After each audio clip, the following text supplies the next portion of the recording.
అంటే మహారాష్ట్ర మహాబలేశ్వరం జన్మస్థానం. అక్కడి నుంచి కర్ణాటక, ఆల్మట్టి, బీచపల్లి, నారాయణపూరు, తుంగభద్ర, జూరాల, నెక్స్ట్ శ్రీశైలం. ఈ గేట్లు ఓపెన్ చేస్తే నాగార్జున సాగర్ ఓపెన్ చేస్తే విజయవాడ ఓపెన్ చేస్తే సముద్రంలో కలుస్తుంది. సముద్రంలో ఎక్కడ కలుస్తుంది అంటే కృష్ణా డిస్టిక్ అనే అంశద్వీపులో ఒక బంగాళాఖాతంలో కలుస్తుంది. ఇదే డ్యామ్. ఈ డ్యామ్ ఒరిజినల్ నేమ్ వచ్చి నీలం సంజీవరెడ్డి సాగర్. శ్రీశైలంలో ఉంది కాబట్టి శ్రీశైలం డ్యామ్, లేదంటే శ్రీశైలం ప్రాజెక్ట్. ఈ రెండు పేర్లు టీవీలో పేపర్లో చూస్తుంటాం. రైట్ సైడ్ గ్రీన్ బిల్డింగ్ కనబడుతుంది కదా, అది right side power house, AP Andhra Pradesh. ఈ లెఫ్ట్ సైడ్ ఎల్లో బిల్డింగ్ చూసారు కదా, అది left side power house Telangana. Divide అయింది కాబట్టి పవర్ హౌస్ అంటే డ్యామ్ ఫ్రంట్ సైడ్ ఉంటాయి. పవర్ హౌస్ లకి వాటర్ లే గేట్ ఆపరేటింగ్.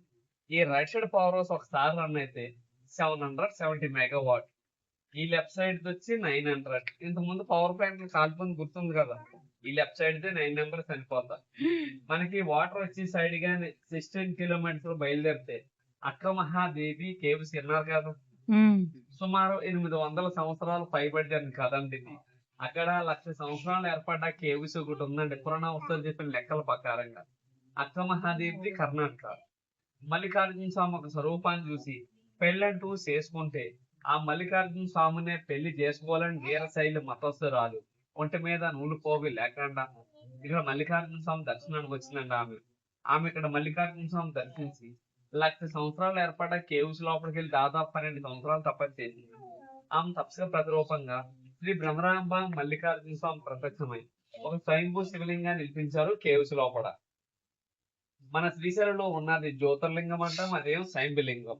మన శ్రీశైలంలో లింగానికి 1,000 రూపాయలు పెట్టి మనోభిషేకాలు చేస్తుంటాం, లేదంటే పూజారులు చేస్తారు.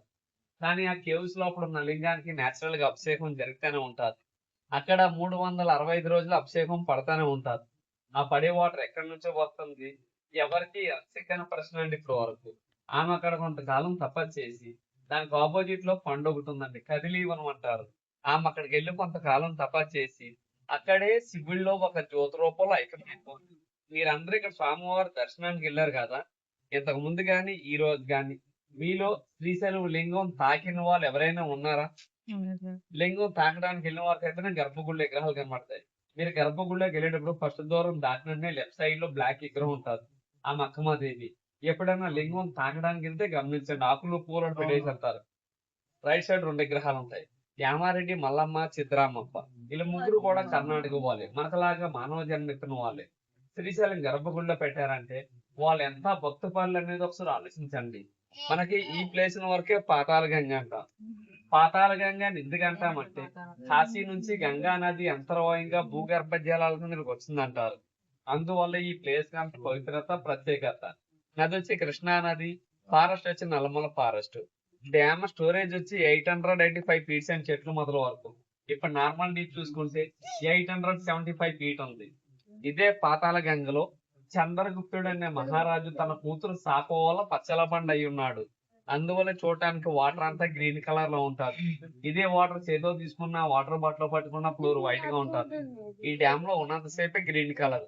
ఇదే డ్యామ్ నుండి బయటకు వెళ్ళిపోతే ఫ్లోర్ వైట్ గానే ఉంటది. మీరు నాగార్జున సాగర్ విజయవాడ చూసే ఉంటారు. మీరు స్వామివారి దర్శనానికి వెళ్ళేటప్పుడు మండపంలో పెద్ద నంది ఉంటుంది టెంపుల్ లోపల, అదే సేమ్ నంది పాతాళ గంగలో ఉంది. గుళ్ళో ఉన్నదాన్ని శనగల బస్వం అని అంటారు, ఈ పాతాళ గంగలో ఉన్నదాన్ని ఉబ్బులే బస్వం అని అంటారు. ఈ పాతాళ గంగలో స్నానం చేసిన, తలపై వాటర్ చల్లుకున్న చేసిన పాపాలు పోతాయని చరిత్రలు ఉన్నాయి. ఆ విషయం మన అందరూ తెలుసున్నది. మనం శ్రీశైలం వస్తాం, ఎన్నో వందల వేల ఖర్చు శ్రీశైలం వస్తాం, స్వామివారి దర్శనం చేసుకుంటాం, అడ్డు ప్రసాదాలు, స్నానాలు, వీలుగా ఉంటే ఇట్లా బోటింగ్ చేసుకుంటాం, వెళ్ళిపోతుంటాం. మన శ్రీశైలం వచ్చినందుకు ఎంత ఖర్చు పెట్టుకుని వచ్చినా అందువేళ సాక్షి గణపతి టెంపుల్ ఉంది.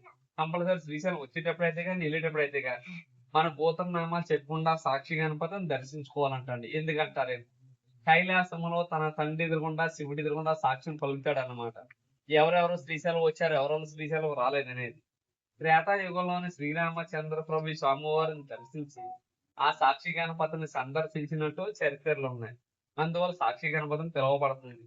మన శ్రీశైలంలో చూడవలసిన ప్రదేశాలు, మన బోటింగ్ ప్లేస్ లో కొండపైన గోపురం కనబడుతుంది, అది ఛత్రపతి శివాజీ మ్యూజియం.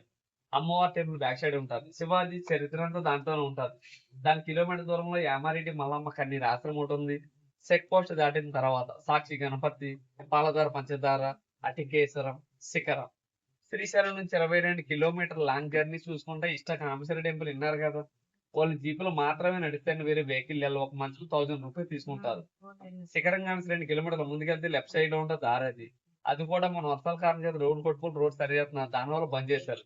మళ్ళీ స్టార్ట్ అవుతుంది. మన భారతదేశం మీద ఎక్కడా లేదండి కామేశ్వర టెంపుల్, ఓన్లీ శ్రీశైలం ఒకచోట ఉంది. అక్కడ ఇష్యూ ఏంటంటే మన నుదుటికి బొట్టు పెట్టుకుంటే మన స్కిన్ ఎంత మెత్తగా తగిలితాదో అమ్మవారి విగ్రహానికి రాతికి బొట్టు పెడితే అంతే మెత్తగా తగిలితాది. ఒక రాతికి మనకలాగా స్పర్శ తగిలితుందంటే ఎంత పవిత్రమైన ప్లేస్ అనేది ఒకసారి ఆలోచించండి. ఇక్కడ విషయాలైతే ఇయ్యానండి. మేమైతే గైడ్ అయితే కాదు, ఓ డ్రైవర్ని. ఏదో జీతాలు తక్కువ వల్ల గైడింగ్ చెప్పుకున్నాం. మా గైడింగ్ మీకు నచ్చితే మీరు సంతోషంగా ట్రిప్ ఇస్తే తీసుకుంటాం. ఓకే రండి, థ్యాంక్ యూ.